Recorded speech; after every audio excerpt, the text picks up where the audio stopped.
Hello everybody, this is Rachna and here we are going to cover types of clauses.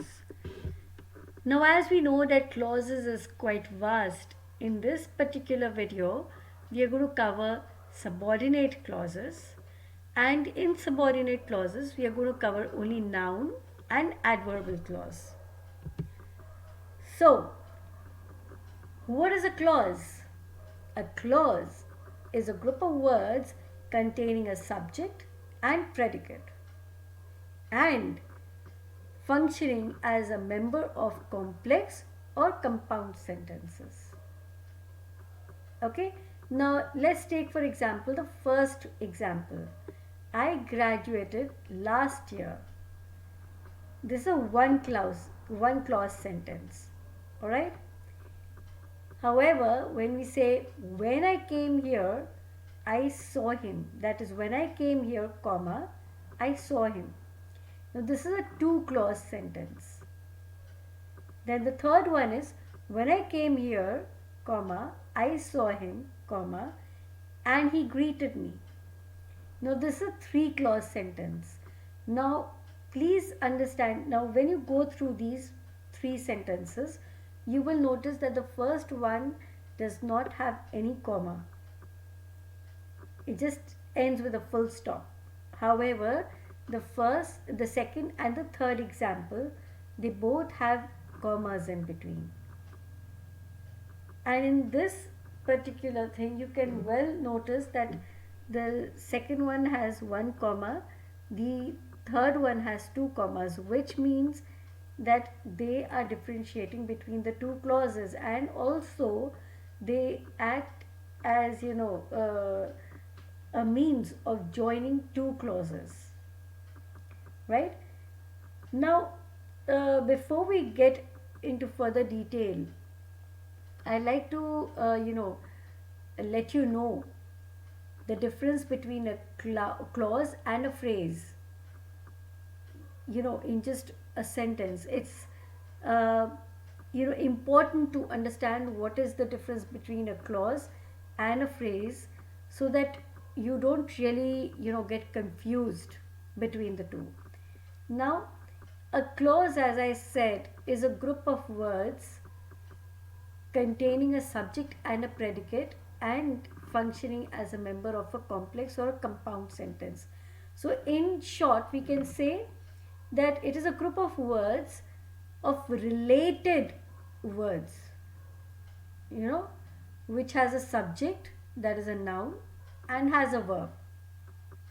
All right. So what do we have? We're talking about something which is related to each other. All right.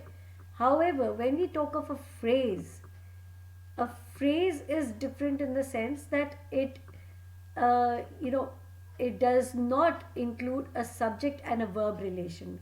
That is a noun and a verb relation. All right. So in this way we can easily differentiate between a clause and a phrase, right? So let's understand types of clauses.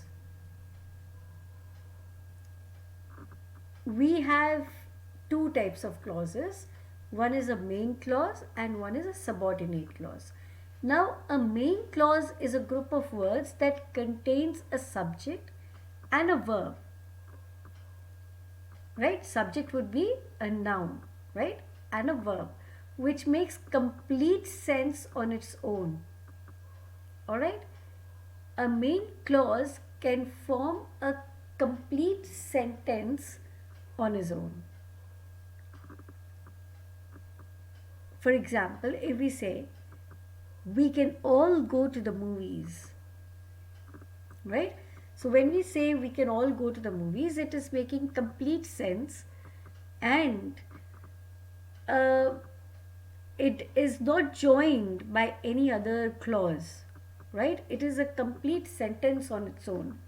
However, when we talk of a subordinate clause, and we'll go ahead and explain to you the difference between a main clause and a subordinate clause, keeping in mind the same example. right? So when we talk of a subordinate clause, it becomes like a subordinate clause is a clause that cannot stand alone as a complete sentence. It merely complements a sentence's main clause, right? And it adds to the whole unit of a meaning. Now, because a subordinate clause is dependent upon a main clause to be meaningful, it is also referred as a dependent clause. Now, what happens? Like, let's take for example, uh, we can all go to the movies provided we can take tickets. Now, if you look at the main clause, we can all go to the movies, right? This is the main clause, and it in itself is complete. It doesn't need any other word or a group of words to make complete sense. However, if we take the second bit of it, provided we can get tickets, this alone is not complete. All right, it's there is no relation. There is we just try and understand provided we get tickets. Now, provided we get tickets for what? Right? We cannot say that this is the complete sentence. We are taking tickets for what reason? Right? The reason has to be there. So this is the reason why we say that a subordinate clause is not complete. Now, provided we get tickets is supposed to be the subordinate clause, and we can all go to the movies is a main clause, right? So if we are ever going to ask you to differentiate between a main clause and a subordinate clause, you have to first of all understand that which part of the sentence is making complete sense. Now, the moment you're able to pick out the sentence which is making complete sense, you know that the remaining bit of it is a subordinate clause. So, there is no reason for you to, uh, bang your head against, the wall and keep wondering what on earth is a subordinate clause and how do I derive to a subordinate clause. You just have to pick out from a sentence a bit which is complete in its own. Even if it is a separate sentence, if we divide the entire sentence into two parts and we are able to pick out one part which is meaning complete sense, then there is no reason for you to try and understand uh, what is a subordinate clause then, right? Now, as I said, this video is going to complete only subordinate clauses and at only two subordinate clauses, but I think that it is just justified that you should know that there are three subordinate clauses like noun clause, adjectival or relative clause, and adverbial clause, right? So, what is a noun clause? A noun clause is a dependent clause that acts as a noun and can act as subjects, direct objects, indirect objects, and predicate nominators or objects of a preposition, right? Now, if you just want to just understand that which part of it is supposed to be a noun clause, is very very simple. Just pick out these words: how, that, what, whatever, when, where, whether, which, whichever, who, whoever, whom, whomever, and why, right? So if you're just going to pick out these words, you will come to the noun clause, right? For example, if we say, whoever thought of the idea is a genius. Now, when we look at this particular sentence, we have whoever thought of the idea is supposed to be the noun clause, right? So it's like it contains the subject whoever and the verb thought. Okay, so now what is a noun? A noun is the name of a person, place, or thing. So naturally, when we are talking of a noun clause, we need to understand that when we say whoever thought of the idea, now here we are taking whoever as the noun clause. It's like the noun. So what is it? It contains a subject. Now, like in my previous videos also, there are various times when I've tried to make you understand the difference between a subject and a predicate in just simple words. Like, just have to understand that the subject is the noun, right? Is the noun part of the sentence. So here, obviously, the subject will be whoever, and the verb is thought. A verb is a doing or an action word, right? So the verb would be thought. The clause acts as a subject in the sentence. Okay, so this particular clause is only acting as a subject, hence it becomes a noun clause. Now when we talk of an adverbial clause, an adverb clause is a dependent clause, for example, or we can say that I'm sorry, I'm not telling you the example right now, so let's try and understand this again.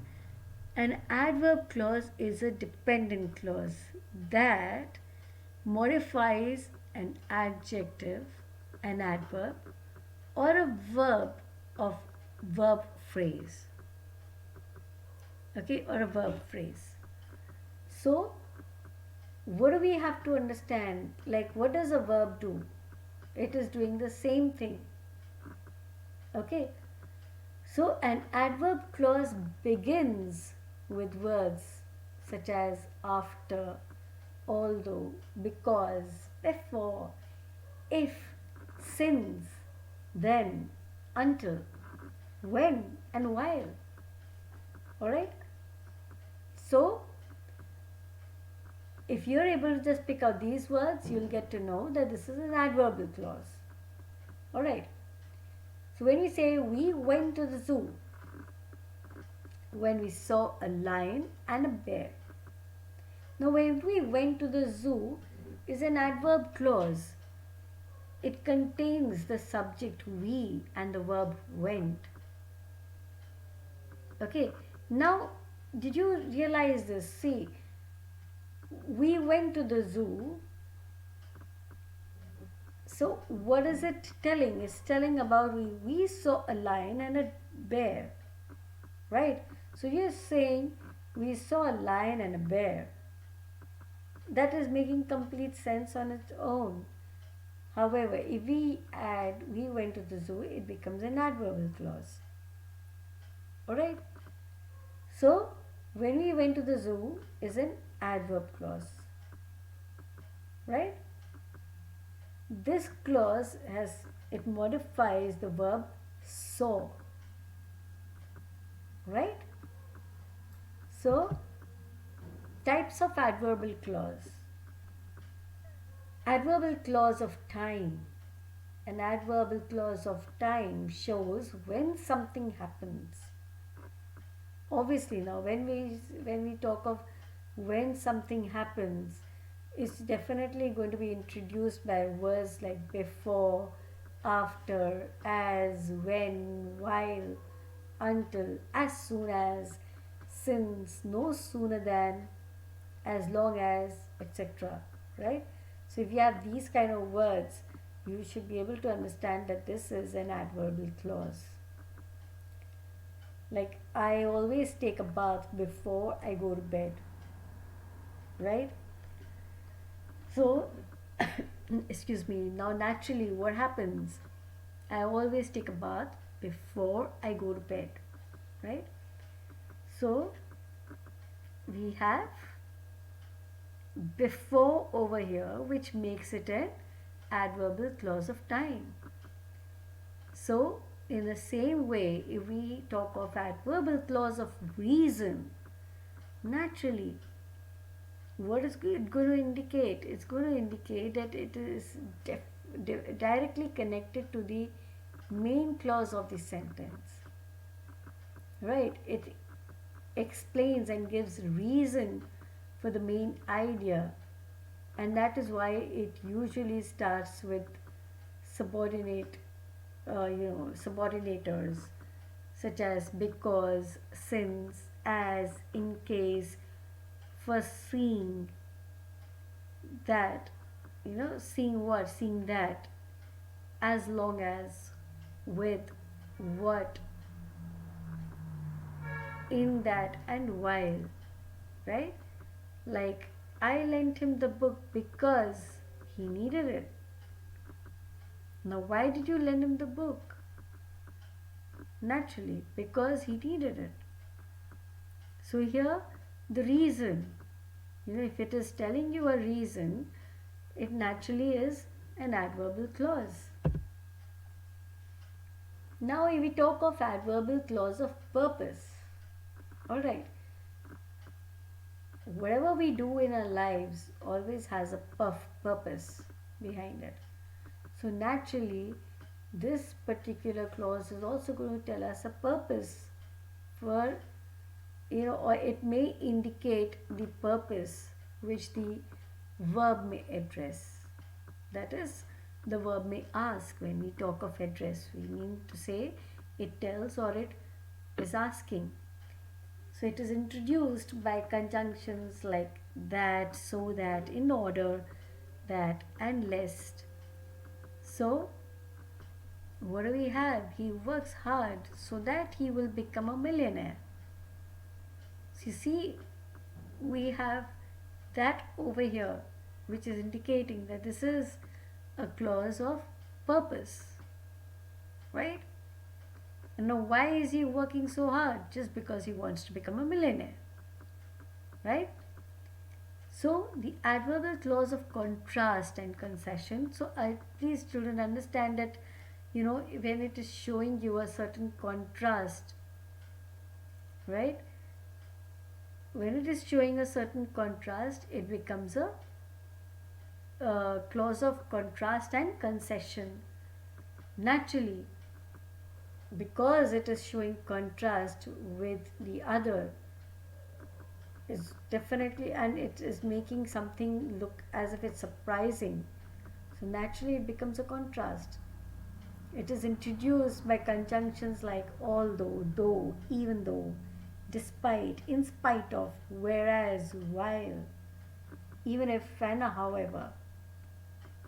So, for example, we decided to buy the house even though we didn't really have enough money, right?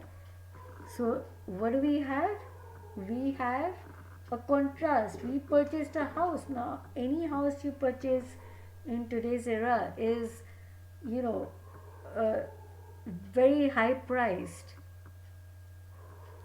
And yet, if you are able to, purchase it, it's showing a contrast that even if, though I didn't have enough money, but yet I purchased a house. So you're seeing the contrast here? Now, if we talk of adverbial clause of condition, now children, I'm sure in your day to day life, you're coming across conditions and conditions and conditions. And you all begin at a very small age when you are, barely 1 year old or 2 years old. And your parents, they put up conditions in front of you. For example, if you are going to pass your exam, I'll give you whatever you want. If you finish eating these green vegetables, I'll let you eat Maggie. Right? So, obviously, what is it over here? It is a condition, right? So, I'm sure this particular clause none of you will ever forget, because we, big or small, we've all grown up with conditions around us. Our parents, begin the first, they bring up conditions, and then of course when you go to school, you again are surrounded by conditions, right? So naturally you will not be able to forget this particular clause, right? So an adverbial clause of condition gives the circumstance under which the action in the main clause will take place,